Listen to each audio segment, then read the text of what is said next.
जो ये माई लाइफस्टाइल की अपॉर्चुनिटी जो मुझे दी है, आज माइक पे बोलने का जो मौका मेरे को मिला है, जिनके वजह से मिला है, मैं उनको नमन करके मैं बात करूँ। तो सबसे पहले मेरे को जो अपॉर्चुनिटी दी है वो मेरे गॉड गुरु भगवान मिस्टर पंकज आष्टनकर सर, इनको मैं नमन करके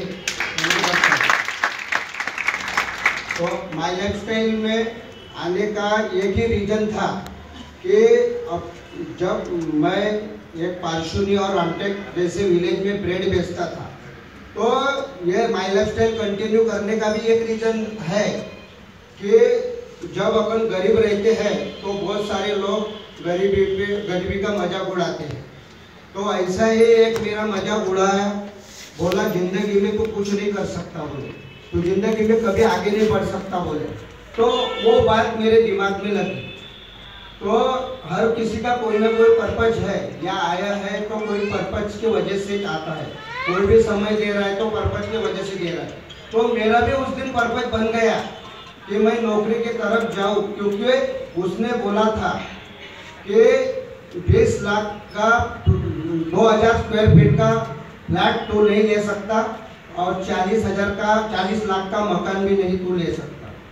तो उस दिन मैंने सोचा कि नहीं, अपने में कुछ ना कुछ कमी है, अपन गरीब फैमिली में पैदा हुए हैं, लेकिन अपन कर सकते हैं। क्योंकि आज अपन को कोई बोल रहा है कि तू ये जिंदगी में आगे नहीं बढ़ सकता, जिंदगी में कुछ कर नहीं सकता। तो मैंने उस दिन सोचा कि मैं जॉब के तरफ जाऊंगा तो अभी के कंडीशन में ये नहीं कर पाऊंगा। तो मैंने डिसीजन लिया कि ये मेरे को करना है, और जो बात मेरे को जिसने बोला है उसको करके दिखाना है, तो मेरे को बिजनेस करना पड़ेगा। तो मैं बिजनेस तो करता था, लेकिन उसमें ज़्यादा अचीवमेंट नहीं कर पाता था। आज आप सोचिए कि बाजार में ब्रेड बेचने, उंगे मार घुस मार दिए, ऐसे ब्रेड बेचना, चप्पल भी बेचे, ऐसा काम मैं कर रहा था। तो उसमें इनकम आती थी, लेकिन मैं जो बोले वाली मेरे को बात थी, यानी वो मैं अचीव नहीं कर पाता था। 2 साल से कर पाता था, पढ़ाई भी करता था, लेकिन जब मेरे को माई लाइफस्टाइल का प्लान बताए हमारे अपलाइन सर ने, तो मेरे को वो प्लान में कुछ ऐसा दिखा कि मैं मेरे सपने यहाँ से पूरा कर सकता हूँ। तो मैंने इसको स्टडी करना चालू किया। देखो, बिजनेस में काम तो हर कोई करता है, लेकिन स्टडी के साथ आप बिजनेस करते हैं तो अपने को क्या है आगे का कैलकुलेशन वो समझ में आता है। तो वैसे ही मेरे अपलाइन ने, मैं सेलिंग का काम करता था तो ये भी सेलिंग ये करता था, क्योंकि सेलिंग करता था तब मेरी ज़रूरत थी, क्योंकि शुरू के समय में अपने को पैसों की बहुत ज़रूरत रहती है, फील्ड में रहती है, पेट्रोल की तो सब रहती है। तो मैंने उसको ज़रूरत थी सबसे, लेकिन जब जब मैं इसको बिजनेस को सीखता गया, मीटिंग अटेंड करता रहा, आज तक मैंने कोई मीटिंग छोड़ी नहीं, चाहे वो 5000 की रहे, 7000 की, 10,000 की, और कोई टूर नहीं छोड़ा। छोड़ने का मौका आया भी, लेकिन अपलाइन छोड़ने देते नहीं, क्योंकि अपलाइन महागुरु रहते हैं, वो सब ग्राउंड से आते हैं, तो कौन अपना डिस्ट्रीब्यूटर कौन से कंडीशन में है वो सब मालूम रहता है। तो ये माई लाइफस्टाइल में टिका हूँ मैं अपलाइन के लिए। तो इसमें ज़्यादा अचीवमेंट नहीं किया है मैंने। तो पहले 1 साल बाइक पे पूरा फील किया। लोग रोते हैं मेरे पास कार नहीं, पैसा नहीं, ये नहीं, लेकिन आप में लगन है और किसी ने बोलने वाली चीज़ आपने के दिमाग में है।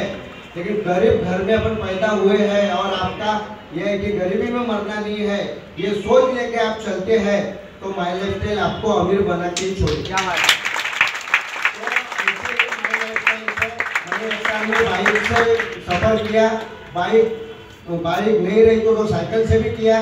दूसरे साल में मैंने अल्टो 100 कार लिया, फिर दुबई भी अचीव किया, 4 बार गोवा अचीव किया, और तीसरे साल में मैंने सीलियो VXI ऑटोमेटिक कार लिया। अभी आज मैं नेक्स्ट कार भी बहुत जल्दी लेने वाला हूँ, क्योंकि अभी 1 लाख किलोमीटर मेरी कार हो रही है। तो हमारे सर अपलाइन बोलते हैं कि आपकी 1 लाख किलोमीटर कार हो सकती है, तो सेकंड कार आपको बदलना है। और जो बोलने वाली चीज़ है, मेरे को जो बोले थे कि आप जिंदगी में ये नहीं अचीव कर पाओगे, यानी 2000 स्क्वायर फीट का फ्लैट और 30-40 लाख का मकान, वो भी मेरा 2021 में कंप्लीट हो जाएगा। ये माई लाइफस्टाइल का पावर है कि 3 साल में जो 3 साल पहले बोली वाली चीज़ है माई लाइफस्टाइल ने पूरा कर दी है। और मैं सभी से बोलूँगा कि कुल्लू मनाली आप आइए। मैं ब्रांड बेचते अचीव नहीं कर पाया, लेकिन सब आपके जितने भी बड़े बड़े शेयर है, हाथी है, सबको बैठने का मौका ये माई लाइफस्टाइल आपको कुल्लू मनाली में देंगे। चल रहे माइक क्या लेंगे बोलो ना।